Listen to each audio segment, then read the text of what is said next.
네, 신지우입니다. 이번 사건은 그리스 신화 이야기로 한번 시작을 해볼까요? 자, 이 사람 누굴까요?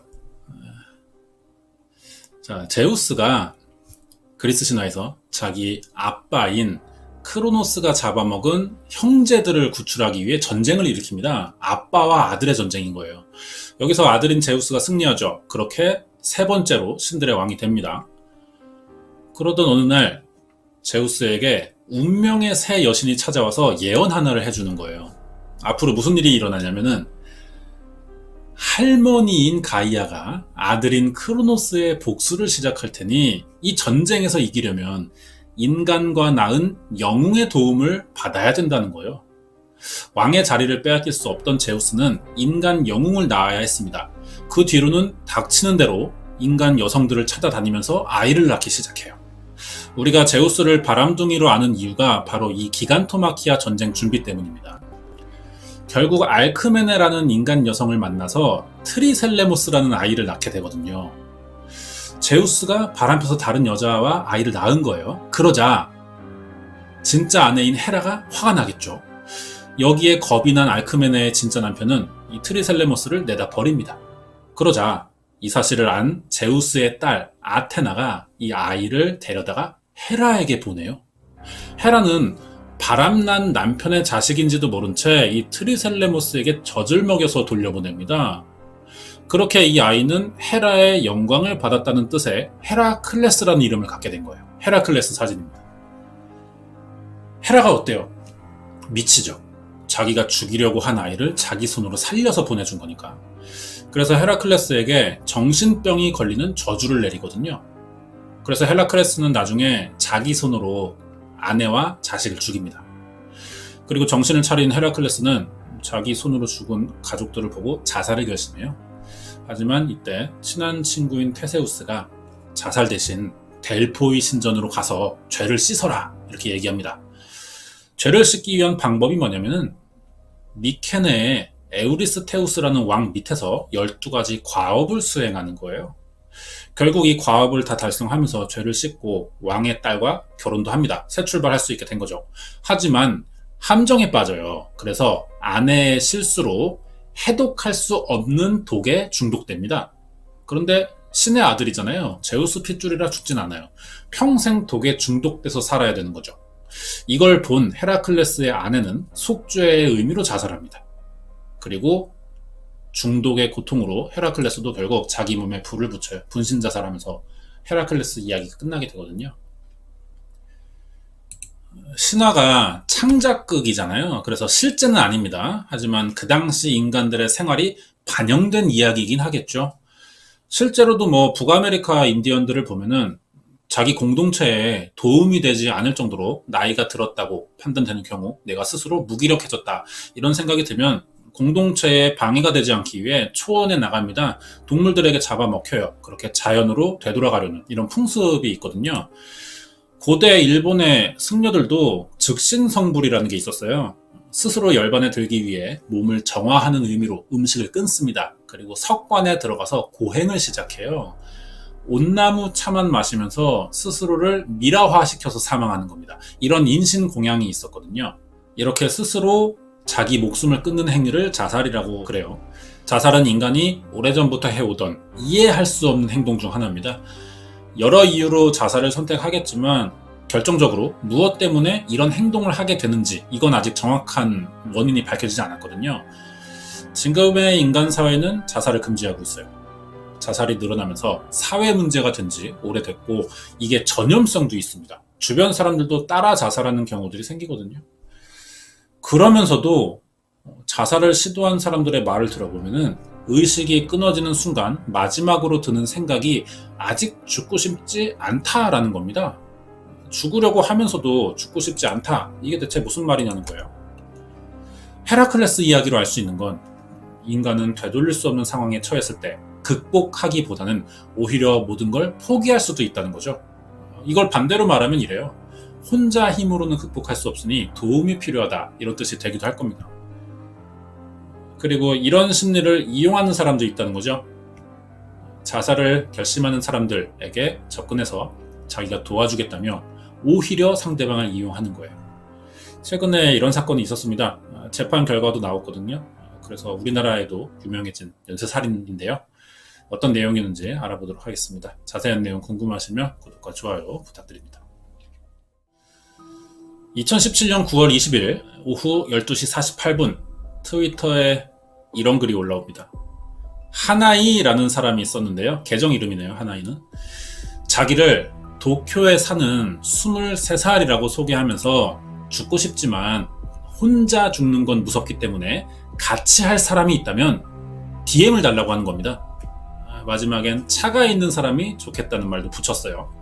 그러니까 이거는 동반자살 구인 광고 글인 겁니다. 내용이 심각하긴 해요. 하지만 SNS라는 게 아무 때나 쉽게 만들고 지울 수도 있는 거라 계정을 관심을 끌기 위해서 자극적인 거짓말을 하는 사람들이 많거든요. 그래서 이 글을 본 사람들은 대부분 심각하게 받아들이진 않았어요. 하지만 한 달이 더 지난 2017년 10월 26일 같은 계정으로 또 글이 올라옵니다. 장문인데요. 글의 내용을 보니까 같은 계정인데 한 달 전과는 다른 사람 같아요. 왠지 문장이. 내용을 보면 자기는 이 계정 주인의 오빠이며 매일 메신저로 연락을 주고 받았지만 2017년 10월 23일부터 연락이 되지 않자 여동생을 실종 신고해 경찰 조사가 진행 중이라는 내용이거든요. 원문이 굉장히 길어요. 중요한 것만 이제 뽑은 건데 더 말하자면은 자살 모집을 한 뒤 많은 사람들에게 연락이 왔었다고 합니다. 꼭 올린 글 때문이 아니더라도 무조건 자살 이야기만 했었고 동생이 이야기가 구체적으로 오가다가도 죽는 것에 대한 공포감으로 도중에 멈춘 적이 많았다는 거예요. 자살을 고민하고 있었다는 거죠. 여동생이 3일 전엔 먼저 어떤 사람에게 DM을 보내서 연락을 시도했는데 예전에도 여동생이 자살 구인을 했었나 봐요. 그때 연탄가스를 이용하겠다고 여동생이 말하자 연락하던 사람이 이런 말을 했대요. 그런 방법은 미수에 그칠 가능성이 높으니까 목을 조르거나 매는 걸 제안했다고 합니다. 그리고 죽을 결심이 생긴 그날 오전 9시 30분쯤 여동생이 연락을 하면서 4시간 뒤 어느 전철역 앞에서 만났는데 혹시 여동생의 행방이나 관련 제보를 기다린다는 이런 내용이에요. 이 두 번의 트윗은 전부 사실입니다. 하나이라는 계정으로 자살 모집 글을 올린 사람은요 23살의 타무라 아이코라는 여자였어요. 이틀 뒤에도 죽고 싶다는 글을 다시 올렸고 불안정한 정신 상태를 보였습니다. 그러다 결국 한 달 만에 실종이 된 거예요. 그나마 다행인 건 오빠가 여동생 트위터의 계정과 비밀번호를 알아서 접속을 했고 동생이 평소 여러 사람들과 자살을 주제로 연락을 주고받은 이런 사실을 알게 된 겁니다. 그래서 경찰 신고가 가능했고 트위터에도 도움을 요청하는 이런 글을 쓸 수 있었던 거예요. 그러자 이 글을 본 어느 익명의 여성에게 연락이 옵니다. 사라진 타무라 아이코가 평소 연탄가스 중독으로 죽고 싶어 했고 3일 전 연탄가스보다 목을 조르는 방법을 추천한다고 DM했었던 그 남자가 누군지를 안다는 거예요. 자기는. 타무라의 오빠는 바로 이 여성의 제보를 경찰에 알렸습니다. 경찰은 이 여성을 만났어요. 이 여성을 통해서 타무라 아이코에게 연락했다는 그 남자를 찾아보기로 했죠. 제보자 여성의 연락으로 여기거든요. 소부다이마의 역이라고 합니다. 여기서 문제의 그 남자와 만날 약속을 잡아요. 경찰과 근처에 숨어 있었죠. 약속 장소에 이 남자가 나타납니다. 하지만 경찰이 바로 이 사람을 잡지 않았어요. 계속 숨어서 지켜만 봤습니다. 타무라 아이코가 아직 살아있다면 이 남자에게 감금됐을 가능성이 있겠죠. 그래서 거주지를 알아내기 위해 미행해 볼 생각이었어요. 이 남자는 시간이 지나도 만나기로 한 여성이 나타나지 않자 돌아갑니다. 경찰이 뒤쫓았고 이 남자가 돌아간 곳은 어느 아파트 2층이에요. 여기 사는 걸로 보이는데 문을 열고 들어가는 순간 경찰이 달려들었습니다. 경찰이 집에 들어가면서 가장 먼저 느낀 게 뭐냐면 일단 어두웠고 냄새가 굉장히 심했다는 거예요.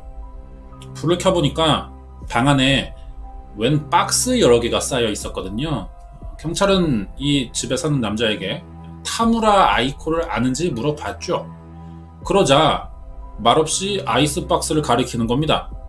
집에서 나는 냄새들은 모두 이 아이스박스에서 나오고 있었거든요. 8개가 쌓여 있었는데 그중 4개에서 9개의 잘린 머리와 240개 정도의 사람뼈가 나옵니다. 이게 대체 무슨 일이고 이 남자는 또 누군지, 왜 사람뼈를 보관하고 있는지 한번 알아보도록 하겠습니다.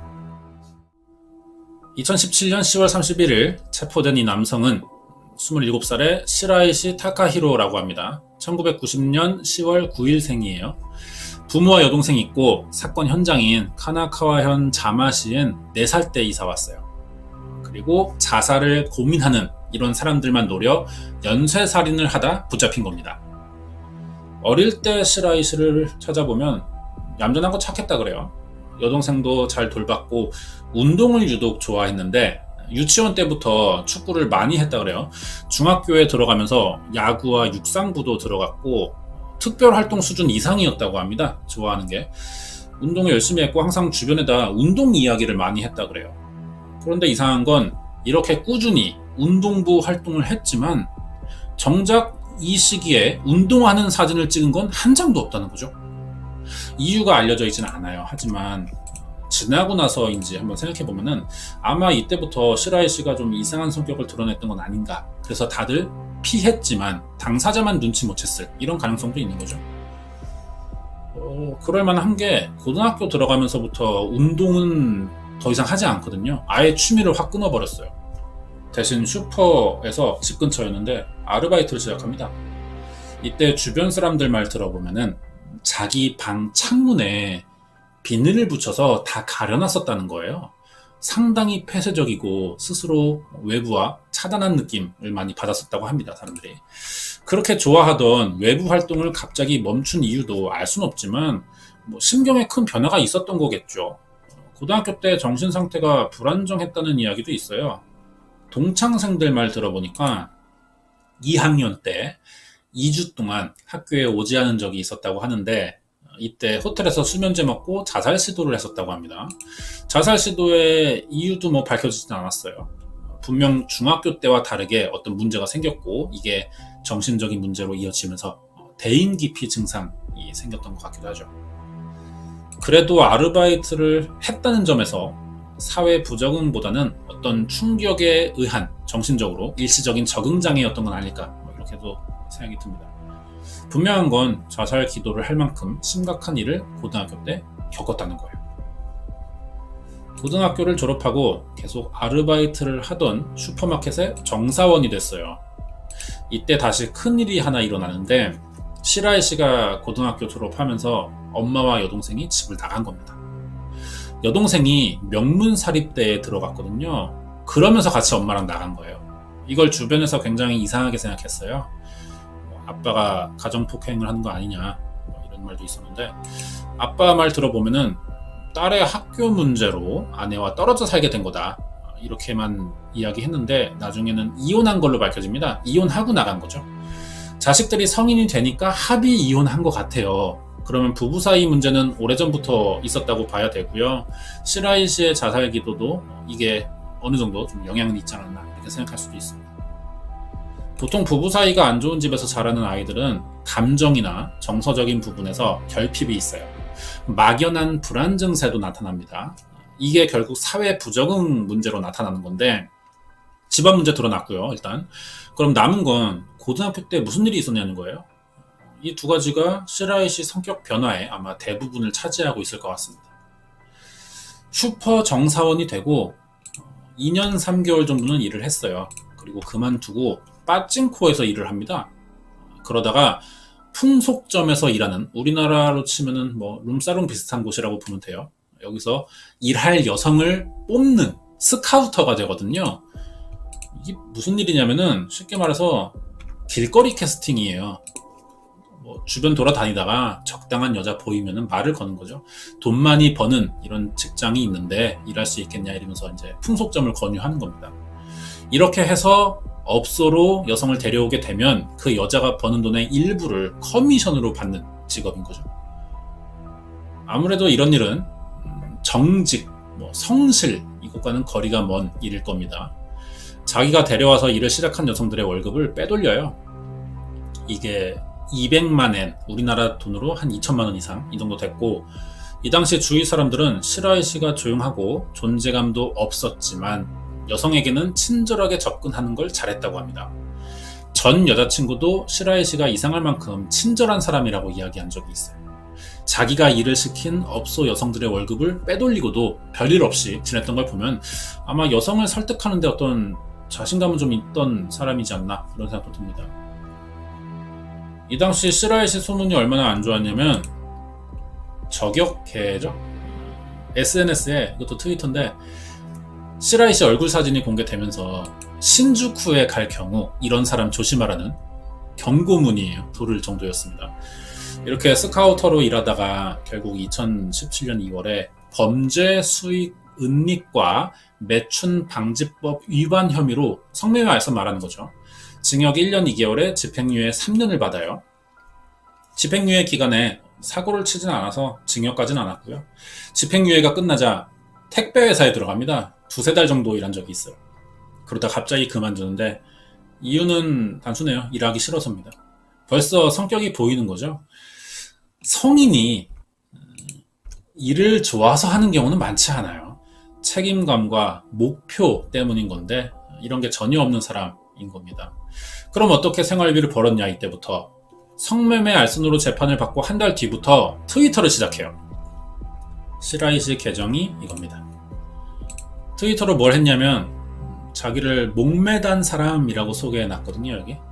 그리고 주로 자살 충동이나 그럴 만한 환경에 있는 여자들이 보이면은 트위터로 연락을 시도하는 거예요. 그러면서 동시에 살해 방법과 살해 후 시신 처리 이런 걸 검색했습니다. 어떤 사건을 이제 계획하는 거죠. 일을 그만두고 다른 지역으로 이사를 가는데 이때 아파트를 보러 어떤 여성과 같이 왔었다고 하거든요. 이 사람이 좀 중요해 보입니다. 이 여성이 누구냐는 거죠. 시라이 씨와는 무슨 관계고 여기서 또 어떤 일이 일어나는지 알아보도록 하겠습니다.